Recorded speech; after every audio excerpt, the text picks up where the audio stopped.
Aqui estamos nós para mais um programa Encontro com a Palavra. E como é bom estarmos juntos. Estamos estudando toda a Bíblia e já chegamos nos livros históricos de 1º e 2º Samuel. Já vimos no livro de 2º Samuel que o pecado de Davi é um forte alerta para nós, um aviso.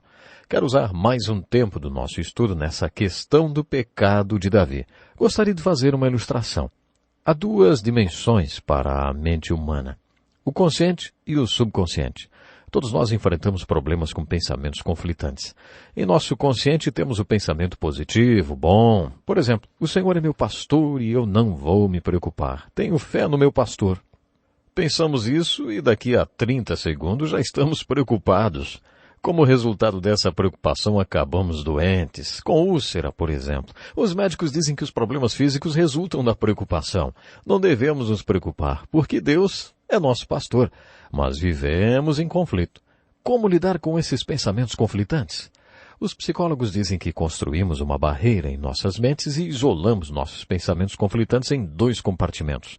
Em um deles temos fé e dizemos: o Senhor é o meu pastor. Quando dizemos isso para nós mesmos, não nos lembramos das úlceras, nem que estamos morrendo de medo. Em outro compartimento estão as preocupações.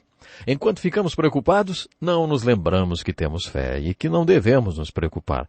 Isso leva a um tipo de esquizofrenia espiritual. Todo pensamento que temos em nosso consciente vai para o inconsciente e fica lá para sempre. Cada um de nós possui um banco de memórias. A capacidade para lembrar-se de tudo pode variar muito, mas está tudo armazenado na memória. O banco de memórias em nosso subconsciente é como um computador milagroso. Se uma pessoa estiver em conflito, esse conflito passa para o seu subconsciente, onde permanece para sempre. Dessa forma, a pessoa constrói um armazém de conflitos em seu subconsciente. Isso pode causar sérios problemas porque a mente é como um copo. Quando o copo se enche de conflitos, a pessoa passa a apresentar sintomas físicos. Esses sintomas mostram que é melhor a pessoa resolver os problemas porque o conflito a está matando. As Escrituras nos mostram como lidar com tais conflitos. A Bíblia manda resolvê-los. Mas como resolver o problema dos conflitos? Os terapeutas seculares não levam em conta os padrões quando lidam com os conflitos porque, para muitos deles, não existe absolutismo moral. Mesmo que esses profissionais apliquem em suas vidas pessoais conceitos morais, eles não julgarão conceitos relacionados à vida de seus clientes. Para eles, essa é uma questão religiosa e eles devem ficar fora dessa área. Eles vão dizer para o paciente que ele deve decidir o que fazer para resolver seus conflitos. A Bíblia é moral e nos ensina que há o certo e o errado. Se você tem um padrão de integridade, de retidão e seu estilo de vida não se encaixa com esses padrões, você está fazendo seu próprio corpo adoecer. Se você diz: o Senhor é o meu pastor e eu não temerei, mas na verdade está morrendo de medo e de preocupação, então você está enchendo o seu subconsciente de conflitos. Uma das formas mais intensas de conflito é a culpa. Mas a culpa pode ser algo bom, porque se você se sente culpado, isso significa que você possui um padrão de retidão. Significa que você tem integridade. Sua culpa mostra que você crê que há um padrão de certo e errado e que você não está vivendo de acordo com esse padrão. Jesus declarou: os olhos são a candeia do corpo. Se os olhos forem maus, todo o seu corpo será cheio de trevas. Há muita gente vivendo nesse tipo de escuridão. De acordo com nossos padrões, elas podem estar vivendo na imoralidade, mas sem culpa, e dormem à noite porque não têm moral. As Escrituras nos ensinam a resolver nosso conflito da seguinte maneira: já que a lâmpada do corpo são os olhos, se você enxerga bem, se sua visão está correta e você vive da maneira como enxerga a vida, todo o seu corpo será cheio de luz. As Escrituras dizem que podemos resolver nossos conflitos vivendo conforme aquilo que cremos. Muitas pessoas tentam lidar com seus problemas de culpa dizendo a si mesmas que não existe certo ou errado e que, portanto, não há razão para se sentirem culpadas. Essa não é a maneira de acabar com o problema da culpa. Davi nos diz que resolvemos nosso problema de culpa quando reconhecemos o padrão de Deus, mesmo que esse padrão nos condene. Quando confessamos nossos pecados, Deus restaura nossa alma. Essa é uma das mais importantes aplicações que podemos fazer com a história do pecado de Davi. A outra aplicação é feita com a seguinte abordagem da história do pecado de Davi. O autor americano Robert Louis Stevenson disse que cedo ou tarde todo homem se sentará para um banquete de consequências. Em 2 Samuel, capítulos 11 até o 18, vemos Davi comendo um banquete de consequências. Tente enxergar dessa forma. A história de Davi nos diz o mesmo que as Escrituras dizem em vários trechos. A história do pecado de Davi ilustra 3 fatores do pecado e 3 fatores da salvação. O primeiro fator do pecado é que o pecado tem um castigo. O castigo do pecado é uma das verdades básicas da Bíblia. O pecado sempre leva a um castigo contemporâneo e a um castigo futuro. É por isso que Deus teve que pagar o preço máximo e mandar Jesus Cristo a este mundo para pagar por nós o castigo do pecado. A única maneira de retirarmos o castigo futuro de nossas vidas é crendo na morte de Jesus Cristo na cruz. Viemos a este mundo com uma condenação sobre nós e a única maneira de removermos essa condenação é crer em Jesus Cristo. Qualquer pessoa que crer não é condenado, mas se não crer em Jesus Cristo já está condenado. Somos salvos do castigo futuro, que é o inferno. É Jesus quem declara isso.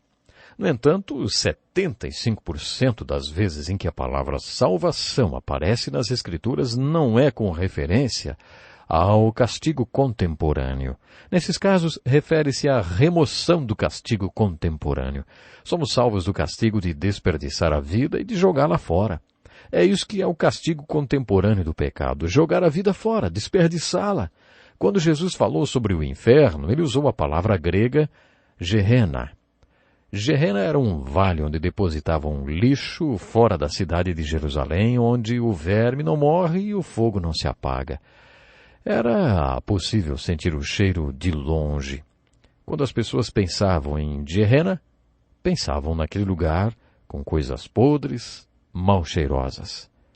Jesus ensinou que o inferno e esse lixo, esse lixão, eram sinônimos. Outro castigo contemporâneo do pecado é a escravidão. As pessoas não são livres. Jesus falou muito sobre a escravidão do pecado. As pessoas não fazem aquilo que querem fazer, elas fazem o que têm que fazer. As pessoas são controladas pela compulsão e por hábitos. Isso quer dizer que não são livres. A salvação liberta as pessoas de sua escravidão. O pecado, portanto, tem seu castigo contemporâneo e futuro. O segundo fator do pecado é que ele tem poder. Se o poder do pecado derrubou um homem como Davi, então seu poder é grande. Na minha opinião, toda a história de Davi está nos dizendo o que Paulo disse em 1 Coríntios 10, verso 12. Assim, aquele que julga estar firme, cuide-se para que não caia. No versículo seguinte, ele fala da tentação que não fosse humana. Se um homem como Davi foi derrubado pelo poder do pecado, quem somos nós para pensar que isso não acontece conosco? O pecado tem um poder muito grande. Não subestime. Não subestime o poder do pecado. Nunca subestime o poder do pecado. O terceiro fator do pecado é que ele tem um preço. Mesmo nesses dias de inflação, o pecado tem um preço muito alto. Em Romanos capítulo 6, verso 23, Paulo diz que o salário do pecado é a morte. Paulo não quis dizer apenas morte literal, mas referiu-se também ao banquete de consequências. Aquelas ervas amargas que no final os pecadores sempre acabam tendo que comer. O salário do pecado é como um descarrilamento de um trem em câmera lenta. O pecado sempre tem um preço e o preço é a morte. Tiago descreveu um jovem que está saindo de casa pela primeira vez usando uma capa toda branca, sem nenhuma mancha. Seu objetivo é manter-se limpo. Um dia esse homem mancha sua capa e depois acaba manchando mais uma vez e outra. Talvez em 15 anos sua capa, que era toda branca, acabe parecendo um avental de pintor, todo coberto de manchas que não saem mais. Elas representam o terceiro fator do pecado. As cicatrizes do pecado e suas manchas, algumas vezes, não saem mais. O pecado tem suas consequências. Os três fatores do pecado, o castigo, o poder e o terceiro fator do pecado, que é o seu preço. Os três fatores da salvação tornam-se muito mais evidentes com os três fatores do pecado. Observe que as Escrituras sempre dão as más notícias antes de dar as boas notícias. As más notícias são como o veludo preto sobre o qual o joalheiro exibe os seus diamantes. Quando a Bíblia fala sobre os três fatores do pecado, ou seja, seu castigo, seu poder e seu preço, ela nos prepara para apreciarmos os três fatores da salvação. O primeiro fator da salvação é que Jesus Cristo eliminou o castigo do pecado. As Escrituras chamam isso de o Evangelho ou Boas Novas. O Evangelho é a única solução de Deus para o castigo do pecado. Gostaria de parafrasear o que Jesus disse ao rabino Nicodemos na noite em que eles passaram conversando. Eu sou o Filho único de Deus, sou a única solução de Deus e o único Salvador. Deus não tem outro Salvador, nem outra solução. Quando ouvimos o que Jesus disse a Nicodemos, percebemos que ele deixou as outras religiões sem saída. Ou você crê, ou você não crê em Jesus. Naquela conversa com Nicodemos, Jesus proferiu uma das mais dogmáticas declarações. O Evangelho de Jesus Cristo representa a única maneira para a remoção do castigo do pecado da sua e da minha vida. O Evangelho de Jesus Cristo é o primeiro fator da salvação. O segundo fator da salvação são as boas novas de que o Espírito Santo é maior do que o poder do pecado em nossas vidas. Essa é a ênfase na mensagem de Paulo na carta aos Romanos. O apóstolo João afirma em 1 João 4:4, aquele que está em vocês é maior do que aquele que está no mundo. Esteja certo de que o pecado tem um poder e que o poder do pecado é muito grande. Com exceção do poder de Deus, não há nenhum outro poder maior do que o poder do pecado, o poder do mal, o poder de Satanás. Mas a notícia boa é que o poder de Deus é maior do que o poder de Satanás e do pecado. O apóstolo Paulo afirma que por causa do Espírito Santo somos super vencedores. Não precisamos viver em pecado, nem estar sob o poder do pecado. Quando nos apropriamos da graça de Deus, podemos nos tornar supervencedores sobre o poder do pecado em nossas vidas. Paulo nos diz em sua carta aos Romanos, no 1º versículo do capítulo 5, assim, tendo sido, pois, justificados pela fé, temos paz com Deus por nosso Senhor Jesus Cristo. Jesus resolveu o problema do castigo do pecado. Paulo inicia a segunda parte da sua carta em Romanos, capítulo 5, verso 2, dizendo, por meio de quem obtivemos acesso pela fé, e esta graça na qual agora estamos firmes e nos gloriamos na esperança da glória de Deus. Temos paz com Deus. Isso não é tudo. Através de Cristo também temos acesso ao carisma, ao poder do Espírito Santo, o que significa que podemos viver nesse mundo de uma maneira que glorifique a Deus. O poder do Espírito Santo é maior do que o poder do pecado. O terceiro fator da salvação é um pouco mais difícil de se entender. É chamado de justificação. Esse terceiro fator da salvação está relacionado às marcas e cicatrizes do pecado, ao preço do pecado. Aos olhos de Deus, e essa é a notícia boa, nem mesmo as marcas do pecado são problema. A palavra justificado é uma das palavras mais bonitas da Bíblia. Davi usou essa palavra no Salmo 51. Justificado não é só uma palavra do Novo Testamento, é uma palavra da Bíblia. Vamos imaginar que Deus tenha gravado sua vida em uma fita de vídeo. Quando aquela parte pecaminosa da sua vida começa a tocar, Deus cortaria a fita. Depois que as partes do pecado tivessem sido tiradas, Deus emendaria a fita para que não houvesse nenhum sinal de pecado na hora de tocá-la. O seu pecado não é apenas perdoado, é como se ele nunca tivesse acontecido. Isso é justificação. A omissão do pecado de Davi nos livros de crônicas ilustra bem isso. A parte do pecado é cortada fora. Há muitos textos nas Escrituras sobre esse conceito de justificação. Ligadas à palavra justificado, observemos a ocorrência de 3 palavras 150 vezes. Aos seus olhos. Aos olhos de Deus. É como nunca tivesse havido pecado, sem manchas, sem cicatrizes, sem traços de pecados aos olhos de Deus. No entanto, a justificação acontece em 2 dimensões. É muito importante ser justificados aos olhos de Deus, ou sermos justificados aos olhos de Deus, mas às vezes também é importante ser justificado aos olhos dos outros. Vamos imaginar que você tenha cometido um assassinato e eu vá visitá-lo na prisão onde você está sentenciado à morte. Como resultado da minha visita, você aceita Jesus Cristo. Aos olhos de Deus é como se você nunca tivesse pecado nem cometido o assassinato. Mas será que sua fé em Cristo implica em você ser posto em liberdade? Será que você pode sair do presídio comigo? Não. Não existe esse tipo de justificação no plano horizontal. Mas a justificação pode ocorrer nos 2 planos, no vertical e no horizontal. Devemos ser justificados aos olhos de Deus e aos olhos da sociedade. Aos olhos de Deus você não enfrenta nenhum problema, porque a justificação remove todas as manchas do pecado. Quando Deus olha para a capa que representa a sua vida, e ela está toda suja e manchada, Deus troca sua capa manchada com o pecado pela capa de Jesus, limpa e sem nenhuma mancha. A razão pela qual as Escrituras dizem, vá e não peques mais, e a razão pela qual também afirmam que é melhor não pecar, é porque podemos manchar a nossa capa e também a capa do nosso próximo, manchas que à vista dos homens são irremovíveis. Uma vez eu fui chamado à casa de um homem de 83 anos. Ele era um caso bem comum, tinha se convertido aos 82 anos. Depois de sua conversão, sua esposa me telefonou e disse, o senhor precisa falar com meu marido. Ele só chora o tempo todo e não fala nada, não se abre. Então fui visitar esse senhor. Quando finalmente ele conseguiu controlar o choro, me disse, meus filhos, meus filhos, meus filhos. O que tem os teus filhos? Eu perguntei. Ele me disse que tinha sido um pai muito ruim e contou como maltratava os seus filhos. Na sua opinião, ele tinha destruído a vida de seus filhos. 2 deles viviam em hospitais psiquiátricos. Esse homem se achava responsável pela vida miserável que seus filhos levavam. O pai tinha se convertido e, aos olhos de Deus, não havia mais manchas, nem castigo. Mas os seus filhos? E as consequências dos seus pecados contra eles?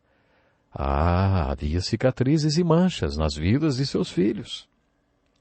Sabe, há certas coisas que não podemos desfazer. Isso se encaixa muito bem no terceiro fator do pecado. O preço do pecado é alto e as cicatrizes às vezes são definitivas.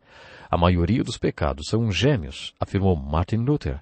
É que quando pecamos, frequentemente pecamos com mais uma pessoa. Nós levamos outros ao pecado. Nós levamos, sim, outros ao pecado. E quando nos convertemos, o que podemos fazer com as manchas que deixamos nas vidas dessas pessoas? Que problema, hein? É por isso que as Escrituras afirmam, escrevo-lhes essas coisas para que vocês não pequem. Não pequem. Uma vez ouvi um poema chamado Conflito no Céu, que contava a seguinte história. 2 pessoas muito idosas estavam discutindo sobre qual delas seria o maior troféu da graça. O que tinha 91 anos disse, eu sou o maior troféu da graça no céu. Vivi uma vida terrível por 91 anos. No meu leito de morte aceitei Jesus e ele me salvou daquela vida horrível. Como um ladrão na cruz, eu sou um grande troféu da graça. O outro homem contra-argumentou dizendo, não, você está enganado. Eu sou o maior troféu da graça. Eu nasci em um lar cristão e ainda jovem aceitei a Jesus. Nunca vivi nos chiqueiros desse mundo e nunca andei na sujeira nem na lama do pecado. Você só teve a graça da salvação na hora da morte. Eu experimentei a graça da salvação a minha vida todinha. Portanto, sou um troféu da graça muito maior que você. E a discussão continuou sem que eles chegassem a uma conclusão. Então incluíram os anjos na polêmica. Depois de muita discussão, os anjos chegaram a um veredito. O segundo homem é o maior troféu da graça. Deus não apenas o salvou do castigo do pecado, Deus o salvou do poder do pecado e do preço do pecado. Portanto, ele é o maior troféu da graça. Temo pelas igrejas que acham que só aqueles que são corruptos, só aquelas pessoas que foram bandidos antes de se converter e que têm um bom testemunho para contar, esses aí são os melhores. Sabe, algumas pessoas acham que ninguém vai querer ouvir o testemunho de alguém que foi sempre certinho. Essas pessoas podem causar sono na plateia porque não tem uma história de emoções. Mas se uma dessas pessoas famosas, recém-convertidas, for dar testemunho, os bancos vão se encher de gente porque aquele lá sim tem um testemunho. Ele foi um ladrão, ele foi um sequestrador, ele foi um traficante. Isso está errado. A grande história é ficar longe do castigo, do poder e do preço do pecado. Essa é a mais bela história. Não há nada de bom no pecado. Não há nada de bonito, não. O salário do pecado é a morte. E também não há nada de bom nas consequências do pecado. Deus pode usar as consequências dos nossos pecados se respondermos a essas consequências da maneira como Davi fez. Deus pode restaurar os anos que foram comidos pelo gafanhoto.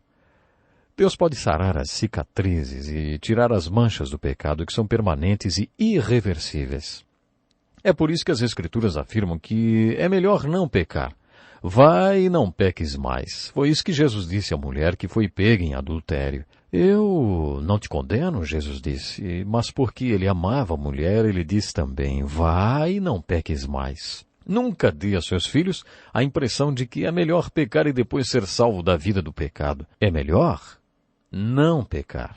A história de Davi é uma ilustração disso. Em toda a Bíblia temos o ensinamento dos 3 fatores do pecado. O pecado tem um castigo, o pecado tem poder e o pecado tem um preço altíssimo. Você consegue ver esses 3 fatores do pecado na vida de Davi? Eles são muito óbvios. Vemos o castigo do pecado em sua vida. É por isso que ele estava tão movido pelo arrependimento e pela confissão. Davi acreditava que a confissão e o arrependimento removeriam o castigo do seu pecado. O tabernáculo representa o Evangelho. O castigo do pecado tinha que ser removido. É por isso que a mão do pecador tinha que ser colocada sobre a cabeça do animal expiatório. O pecado do pecador, portanto, era colocado sobre a cabeça do animal expiatório. Assim, os sacrifícios resolviam o problema do castigo do pecado. Hoje podemos contar com o sangue de Jesus Cristo. O sacrifício de Jesus Cristo na cruz foi para levar os nossos pecados. Mas, para sermos perdoados, precisamos confessar nossos pecados. Precisamos entregar a nossa vida para o Senhor Jesus. Pense nisso e até o próximo programa.